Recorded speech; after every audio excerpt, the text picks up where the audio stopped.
بسم اللہ الرحمن الرحیم، والصلاۃ والسلام علیک یا سیدی یا رسول اللہ وعلی آلک و اصحابک یا سیدی یا حبیب اللہ۔ سوشل میڈیا کے ذریعے دیکھنے والے تمام حاضرین و ناظرین، حافظ محمد شہباز مہروی کی جانب سے السلام علیکم ورحمۃ اللہ وبرکاتہ۔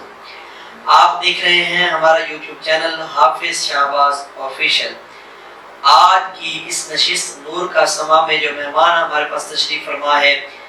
عالم نبیل فاضل جلیل حضرت علامہ مولانا مفتی محمد عمران چشتی صاحب، آپ تشریف لائے، صمیم قلب سے دل کی اتھاہ گہرائیوں سے خوش آمدید پیش کرتے ہیں۔ جی مفتی صاحب، السلام علیکم ورحمۃ اللہ وبرکاتہ۔ وعلیکم السلام ورحمۃ اللہ تعالی وبرکاتہ۔ صاحب آپ کی طبیعت مزاج ماشاءاللہ الحمدللہ رب العالمین، مالک کائنات کا بے حد احسان ہے۔ الحمدللہ۔ سب سے پہلے تو ہم آپ کا دل کی اتھاہ گہرائیوں سے شکریہ ادا کرتے ہیں کہ آپ اپنا قیمتی وقت نکال کر ہماری اس نشریات نور کا سما میں تشریف لائے۔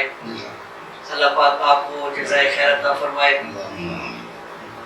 تو جیسا کہ آپ جانتے ہیں کہ الحمدللہ ربیع الاول شریف کی بابرکت بہاریں، بابرکت گھڑیاں پوری آب و تاب کے ساتھ اپنی رحمتیں نچھاور کر رہی ہیں، اور ہر طرف عشاقان مصطفیٰ کے دلوں میں سینوں میں خوشیوں کی لہریں ہیں۔ اس مہینے کی برکت ہی اپنی ہے ماشاءاللہ۔ تو ہمارے آڈینس، ہمارے ناظرین کو آپ کس موضوع پر، کس ٹاپک پر گفتگو سنائیں گے؟ سب سے پہلے تو میں آپ کے ناظرین کو سلام عقیدت پیش کرنا چاہتا ہوں، اور آپ کو بھی السلام علیکم ورحمۃ اللہ تعالی وبرکاتہ۔ وعلیکم السلام۔ اور اس کے بعد مبارکباد پیش کرنا چاہتا ہوں آپ کی پوری ٹیم کو، اور آپ کو بھی اللہ رب العزت آپ کو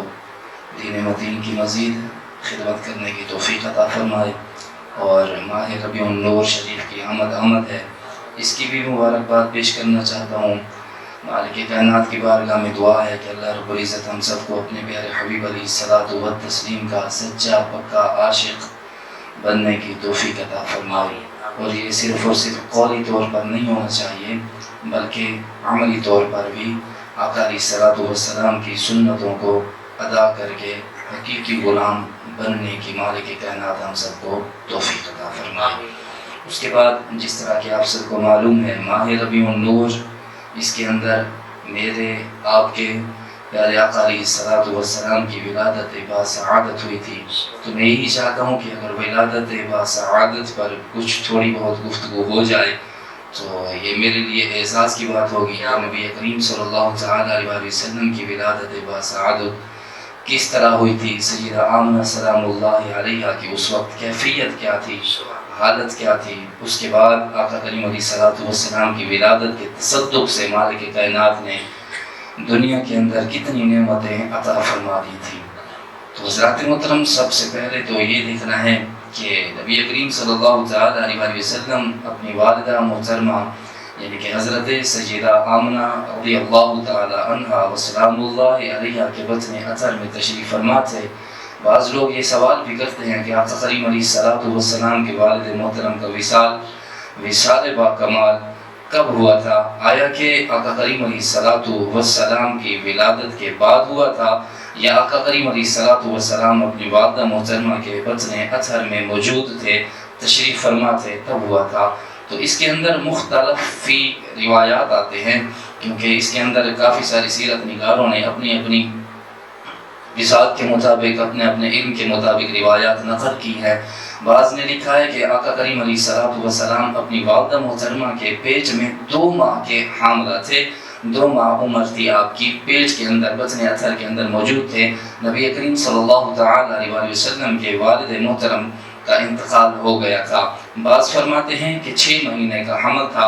بطن اطہر کے اندر آقا کریم علیہ الصلوۃ والسلام موجود تھے، تو آقا کریم علیہ الصلوۃ والسلام کے والد محترم کا وصال با کمال ہو گیا تھا۔ اور بعض فرماتے ہیں کہ آقا کریم علیہ الصلوۃ والسلام کی ولادت باسعادت کے بعد ہوا تھا، لیکن جو راجح قول ہے، مشہور قول ہے، وہ یہی ہے کہ آپ علیہ الصلوۃ والسلام اپنی والدہ سیدہ آمنہ سلام اللہ علیہ رضی اللہ تعالی عنہ وسلام اللہ علیہ کے بطن اطہر میں موجود تھے، تب آپ کے والد محترم کا انتقال ہو گیا تھا۔ وہ ان کا وصال ہو گیا تھا۔ دوسری نمبر بات آتی ہے یہ کہ سیدہ آمنہ سلام اللہ علیہا کی حالت کیا تھی، کیفیت کیا تھی، تو مشہور روایات ہیں، خطبہ بھی بیان کرتے رہتے ہیں۔ سیدہ آمنہ سلام اللہ علیہا ارشاد فرماتی ہیں کہ جب نبی کریم صلی اللہ تعالی علیہ وآلہ وسلم کی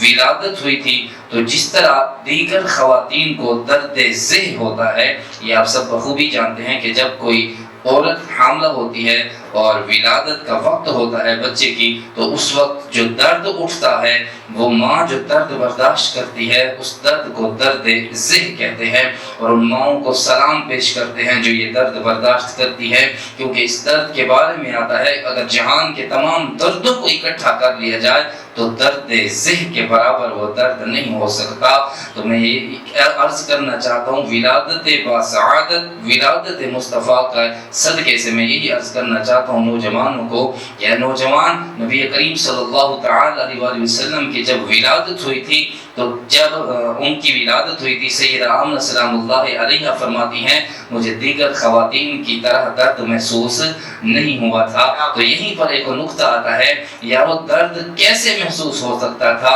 کہ اس ہستی کی آمد تھی کہ آقا کریم علیہ الصلوۃ والسلام تو تمام دنیا والوں کے درد ختم کرنے آ رہے تھے، تو اپنی والدہ سلام اللہ علیہا کو کیسے درد دے سکتے تھے؟ تو یہ میرے مالک کا کرم ہے، یہ میرے مالک کا فضل ہے کہ سیدہ آمنہ سلام اللہ علیہا ارشاد فرماتی ہیں کہ جب نبی کریم صلی اللہ تعالی علیہ وسلم کی ولادت ہوئی تو اس وقت آپ کے دادا حضرت عبد المطلب رضی اللہ تعالی عنہ آپ اس وقت طواف کعبہ میں مشغول تھے، آپ اس وقت کعبہ شریف کا طواف کر رہے تھے، اور نہ کسی مرد کو نہ ہی کسی دوسری عورتوں کو محمد مصطفیٰ صلی اللہ تعالی علیہ وسلم کی ولادت کی خبر ہوئی۔ وجہ یہ تھی کہ نہ میں درد ذہ کی وجہ سے کراہی تھی نہ ہی مجھے تکلیف ہوئی تھی، تو اس وجہ سے مجھے ایسی کوئی بھی حالت محسوس نہیں ہوئی تھی۔ اس کے بعد آپ سب جانتے ہیں کہ سیدہ آمنہ سلام اللہ علیہا ارشاد فرماتی ہیں کہ نبی کریم صلی اللہ تعالی علیہ وسلم کی جب آمد ہوئی تو مشرق میں بھی آقا کریم علیہ الصلوۃ والسلام کو لے جایا گیا، مغرب میں بھی لے جایا گیا، اور میں نے اپنی آوازوں کے ساتھ سنا، گھوڑوں کی ہنہناتی آواز بھی میں نے سنی، پرندوں کے چہچہانے کی آواز بھی میں نے سنی، انسانوں کی بولیاں بھی سنی، اور ایک منادی ندا دے رہا تھا، آواز دینے والا آواز دے رہا تھا کہ آقا کریم علیہ الصلوۃ والسلام کو لے جائیے، مشرق والے بھی ان کی زیارت کر لیں، مغرب والے بھی ان کی زیارت کر لیں، ہر جاندار اس کی زیارت کر لیں، تاکہ ان کو محمد مصطفیٰ صلی اللہ تعالی علیہ وسلم کا حلیہ بھی معلوم ہو جائے، کردار نبوی بھی معلوم ہو جائے، آقا کریم علیہ الصلوۃ والسلام کی صورت سے بھی وہ شرف حاصل کرنے، زیارت کرنے کی۔ تو آقا کریم علیہ الصلوۃ والسلام کی زیارت ہر جاندار کو کروائی گئی۔ اور مزید سیدہ آمنہ سلام اللہ علیہا ارشاد فرماتی ہیں کہ آقا کریم علیہ الصلوۃ والسلام کی ولادت کی خوشی میں رب کائنات نے اس سال تمام ماؤں کو، بلکہ جتنی بھی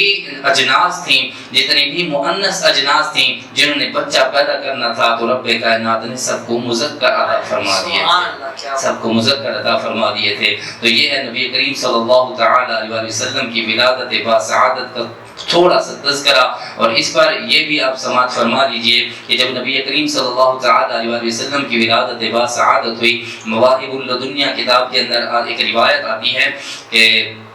حضرت عبداللہ ابن عباس رضی اللہ تعالی عنہما اس روایت کے راوی ہیں، آپ فرماتے ہیں کہ آقا کریم علیہ الصلوۃ والسلام کی ولادت سے قبل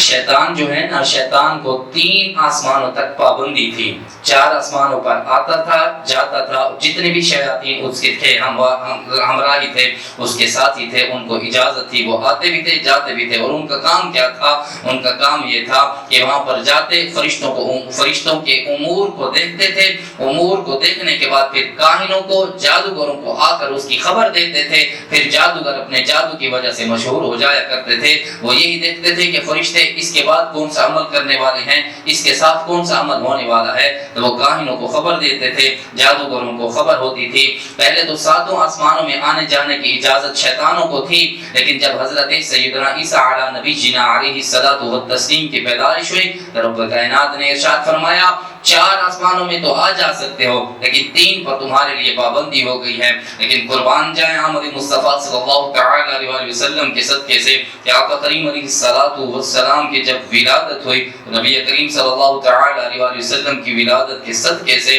رب کائنات نے 7 آسمانوں پر فرشتے شیطانوں کے لیے پابندی لگا دی تاکہ وہ فرشتوں کے کسی کام کو بھی نہ دیکھ سکیں. حضرات محترم اس طرح سے نبی کریم صلی اللہ تعالی علیہ وآلہ وسلم کی ولادت باسعادت ہوئی. آخری جملہ میرے آخری الفاظ اور آخری میری تمام ناظرین و سامعین سے یہی گزارش ہے کہ